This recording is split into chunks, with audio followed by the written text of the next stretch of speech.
How seriously do you take your money? Need to ask your boss for a pay rise? Does this tax form look like Greek to you? Does your bank like to say no?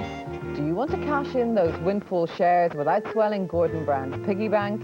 Whatever the topic, we'll take the pain out of personal finances. And help you make the most out of your money and your job. It's yours. Look after it. Serious Money this Sunday, 7:30 on 5.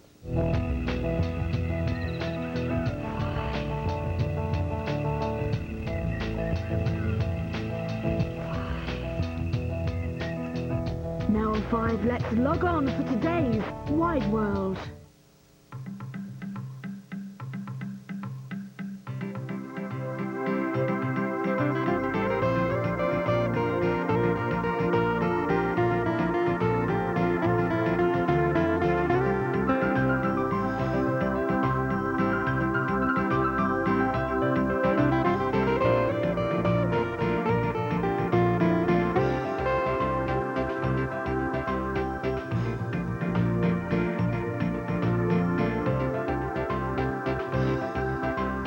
Hello. Now, just ask yourself what the 90s child wants for Christmas or a birthday, say, and you may well think of the latest all-lights, flashing, button-zapping computer game.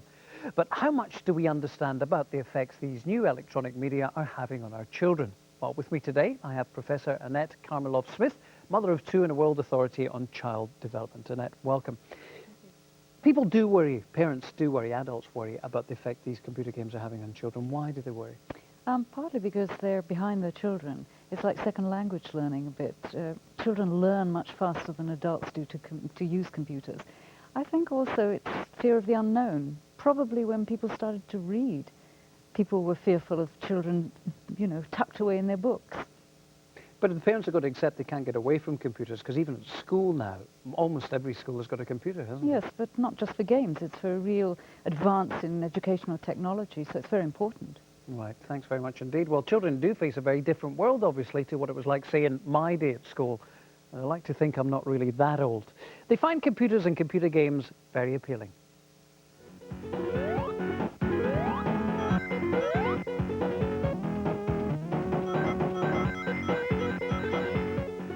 I like it better than watching cartoons because, well, you can control the characters and it's just like you making your own cartoon up with the characters.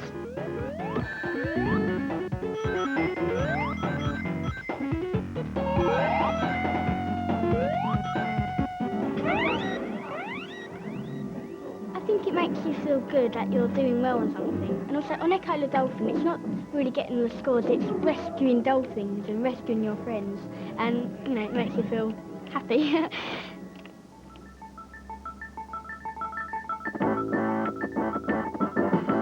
It's got a girl in it as well called Channel A, and that's why most girls play her especially. And also in this game they've made her one of the best players. They made her faster than all of the others. They've made her have special moves which are better. But what is the appeal of these games and why do adults find them so worrying? Margaret Meek has spent her career studying literacy and children. If they were doing something simple, repetitive all the time, then they get very quickly bored.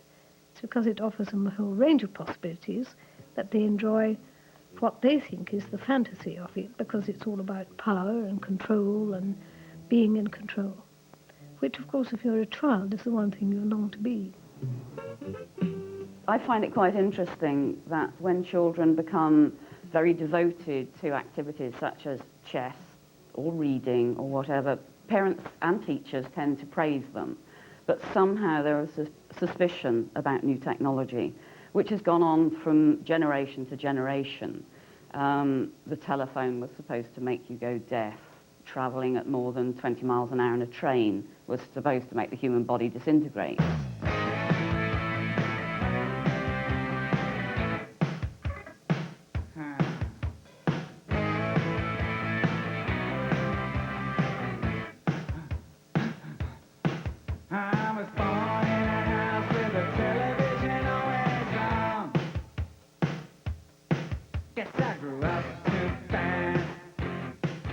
I think there's moral panic about anything that people don't understand well. The same moral panic, the same things were actually said about television in the 1950s. And many, many research projects were initiated then to look at exactly the same things. Is it going to create a nation of recluses who don't interact, who don't play with each other, who don't talk to each other? Children are making alternative worlds all the time. That's what they do when they tell stories. In some ways, what I see in the new technology are new folk tales, which are shared because they do share the same video games, the same video tracks. What people worry about is in case they lose themselves in a world and stop having contact with what they call reality. I think that's unlikely for the normal child. Contrary to the public myths, I actually found that children who were the more introverted type, who actually went into new technology, playing computer games or programming, whatever, actually increased their social circles. They now had street credibility. People came to them for advice. How do I get to the next level on this game or whatever? Many children are still very suspicious of new technology, so they acted as gurus to these children. Adult worries about the effects of new technology on children's social lives run alongside worries about its impact on their intellectual lives and development. Are they wasting time that could be better spent on reading, for example? But the pace of change means the world children inhabit today is very different to that of their parents' generation and their teachers. I often think that in schools at the moment we have the Andy-Pandy generation leading the MTV generation forward, and it's illustrative, I think, to look back and look at the way that those programs were. The pace is astonishingly slow when you show them. It takes 20 seconds for the flower to open at the beginning of the program. You get the credits, then you get a narrative tune, then you get an introduction. You only get one thing at a time.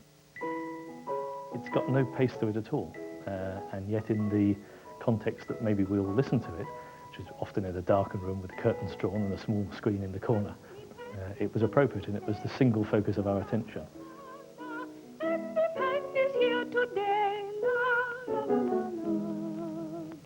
Andy Pandy's playing somewhere very special today. Let's go and find him, shall we? There he is. Hello, Andy Pandy. What we find now are children who can be comfortable with a much, much busier screen.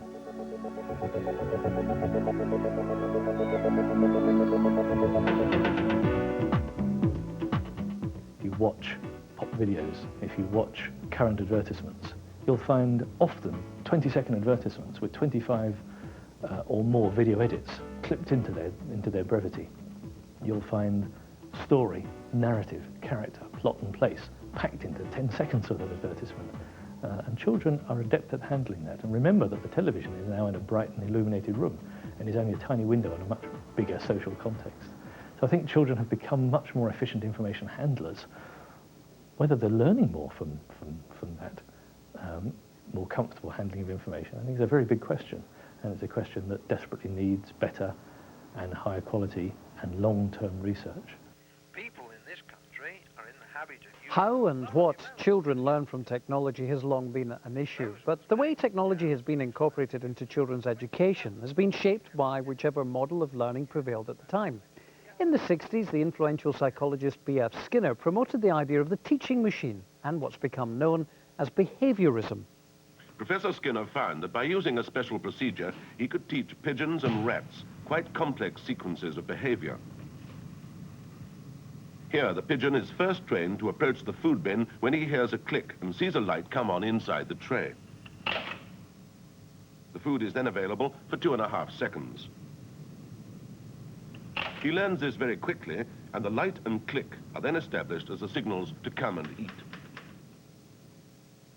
This machine has been designed to repeat the sequence over and over again until the pigeon has learnt it. Applying the same technique to children tells us something about the way it was thought that children understood and learned.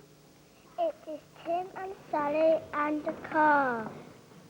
Skinner's main approach to psychology as a science was to reject concepts of mind, so that we couldn't talk about thoughts, couldn't talk about feelings, we couldn't talk about imagination, and so on. So it was natural for Skinner to look at the teaching machine as a way of delivering perfect instruction to young children. The dog barks. As the designer of the system, you could set up the stimuli, you could fix the reinforcement schedules, you could monitor responses and decide when a response was established so that you could go on to the next step. The dog barks at the car. There is no reason why a boy should solve an equation to gain approval. That isn't why mathematicians solve equations. There's no reason why the child should solve them for that reason. You solve an equation in order to go on and do something else. And that's exactly what happens with a well-prepared program. You are progressing, you're moving, you have a sense of you're accomplishing something.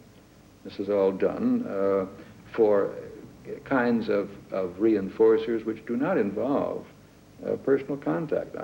I'm all for getting the personal touch out of mathematics because it shouldn't be there. Nothing about mathematics that involves the personal touch.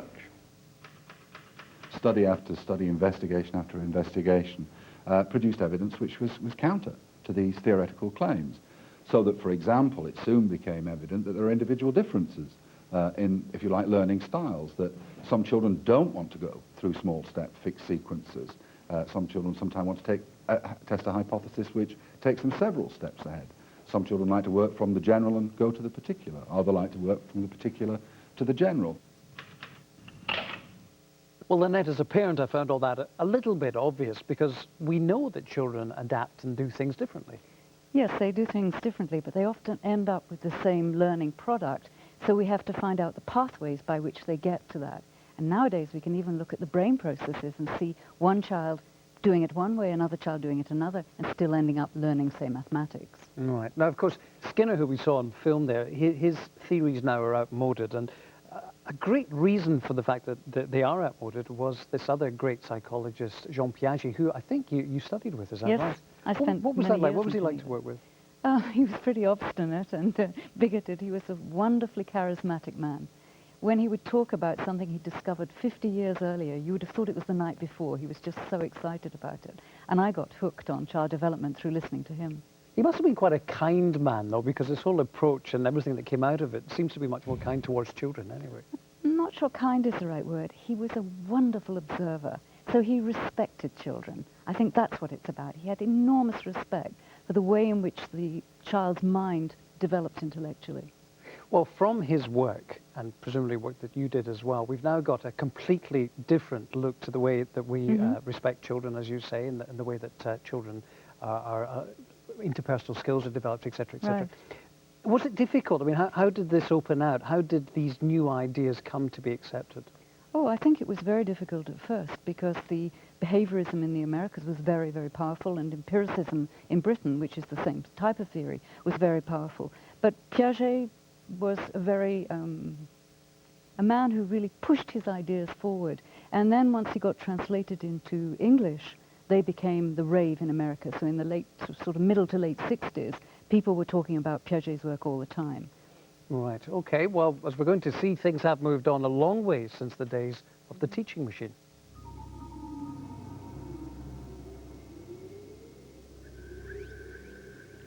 By the 1980s, a very different vision of technology in the child had emerged. Seymour Papert pioneered work with the complete programming language Logo. Children used the language to manipulate this device called a turtle and could find out more about maths. The computer offers us a chance to reorganize the way we learn. Instead of being given knowledge by a hierarchy of experts, we can get it for ourselves, building it from scratch with the computer as our workbench. Here, the turtle is an arrowhead. There's the arrow, you can see it. And that's where the turtle is, yeah. We call it Seymour clearly. We named it after a person that invented Logo, and he was Seymour Papert. I tend more and more to avoid that word education. It makes one think of doing something to the child, educating the child. The most important parts are in relationship, in play, in social forms, in art and sensibility to aesthetics. All this is part of the developing individual, and the computer enters into all of that. Well, if Skinner's work with teaching machines illustrates behaviorism, then Pappert's work with these micro-worlds like Logo are a very vivid demonstration of how Piaget's psychology can be translated into educational practice.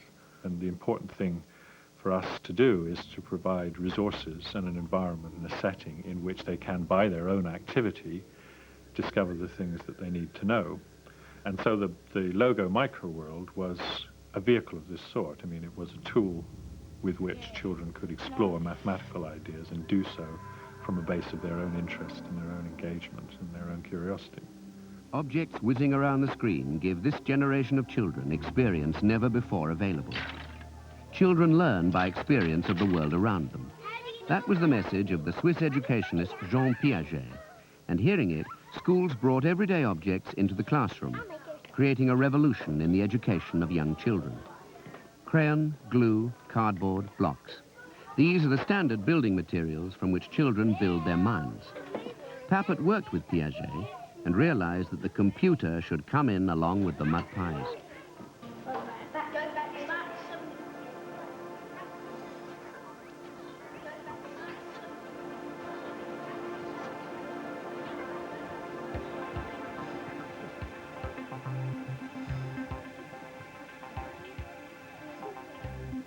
But despite the claims made for it, research has shown that for Logo to be effective, an adult needs to be with the children both to guide them and to help interpret what they're finding out.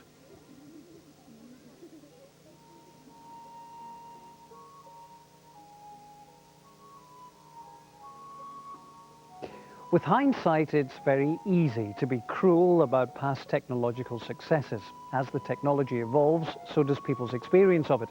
And it's how and what the computer's used for that's important. And some would say that makes it a tool like any other.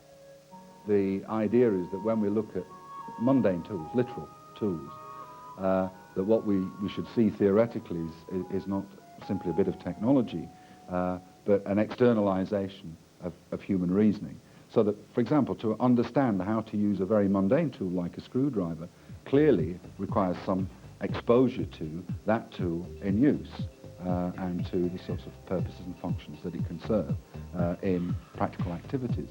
And the activity theory, the cultural tool theory, is that all technology is like this, that all cultural artifacts are like this. The means whereby cultural transmission of everyday skills takes place, so that they're invitations, as it were, to recapitulate culture through learning. It may seem laughable now, but there was a time when writing was a new technology, and there were similar worries about what it might be good for and the effects that it might have on our lives. Socrates was worried about writing because it was so permanent. It was the very thing that it's good for that worried him. And he thought that if writing took over from discussion, then only one point of view would emerge. He liked the idea that people would be able to contradict each other, and he thought that truth would disappear because there would be only one version of it. Well, that may seem absurd or even amusing to us, but then writing has had a long time to become accepted. Computer technology, on the other hand, is very new, and research is showing that instead of creating a generation of social isolates, its most important role could be in supporting social activity between children. We've come here to look at children and their learning with computer games, because computer games have been one of the most contentious areas. People have been most critical of children with computer games, and we've looked and we've surprised ourselves by what we've found. For example, we found good collaborative dialogue, we've found collaborative endeavour, we've found delight, we've found children's face lighting up by the pleasure that they've gained from solving a problem. And that problem solving, I think, is at the heart of the most exciting of what we think we're seeing with children using computer games. They've got a shared problem and a shared task and a shared dialogue. Children who are working around computers are often being asked to work with abstract ideas, but they're being given a technology that makes those abstract ideas in some sense accessible and tangible. And it's also giving them a technology that allows them to be fairly actively engaged with that material so that they can interact with it and manipulate it and experiment with it. Now, when you've got that kind of combination, you've created for the pupils a setting in which they have a lot of shared knowledge. Though it's obviously not yet clear what the long-term effects are going to be, children do take to new technology. In a rapidly changing world, it's often the adults who find it difficult to adapt. Most of us of our generation are reasonably good at thinking in 2 dimensions spatially, but add a 3rd dimension and make it move.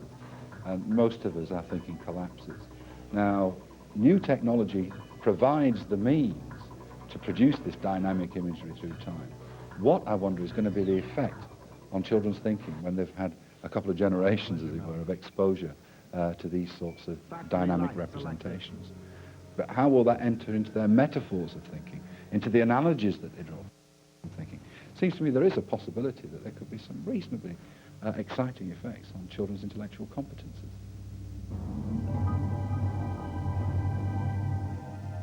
One attitude that I always want to insist on when children are learning to read is that they should discover that it's something you have to persevere with. You know, not give it up.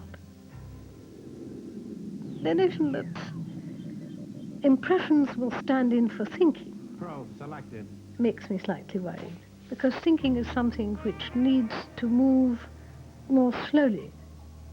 You have to become the teller and the told.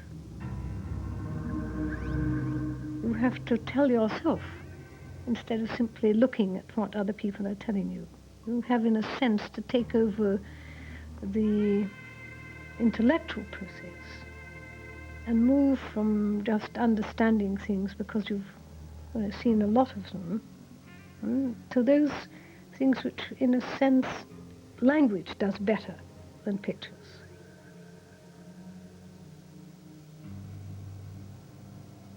But some say if these new technologies are having such a huge impact on our lives, who is going to be in control of them?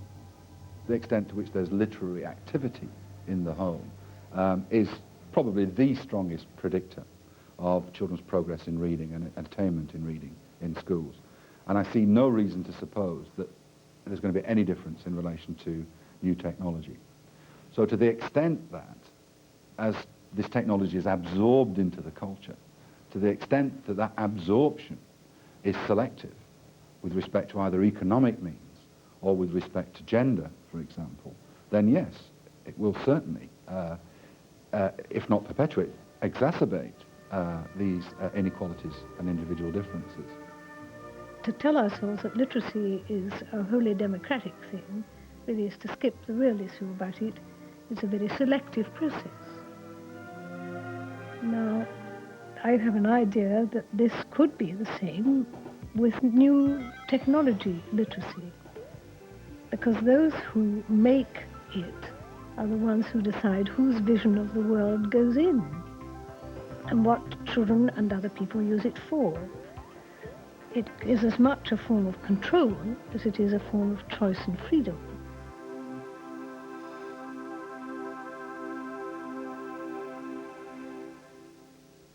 So there we are, it's all very new and we still don't know that much about it. So Annette, to a certain extent, are we just kind of making it up as we go along here? No, I think we do know something. Computers allow children to step back from the world they're manipulating. So if I ask you to draw a circle, you take a pen, you draw a circle. If you have to do it on a computer and give the commands to a turtle to make a circle, you have to know that you take one tiny step forward and a tiny step to the right, tiny step forward, etc. So you break those notion of a circle up into something that you now consciously are aware of, and you differentiate that from a square, a triangle, etc. I think computers really do change the way we think. But it is moving very fast indeed. The internet today is the big news, but by tomorrow that'll be obsolete, it'll be something else. How do parents keep up? They don't have to keep up. I mean, we don't necessarily have to be doing exactly what our children do. We have to understand what our children are learning and therefore encourage them. And the next generation will be ahead of what we were as parents. But how does that square with watching out for what the children find on the internet? We obviously have to have some sort of policing there. Yes, I mean, we want to make sure they don't have access to pornography, etc.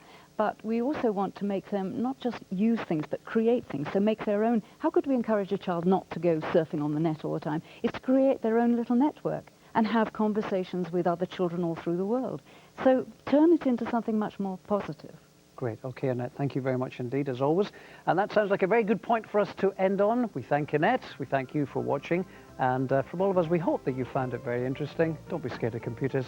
See you. Bye-bye.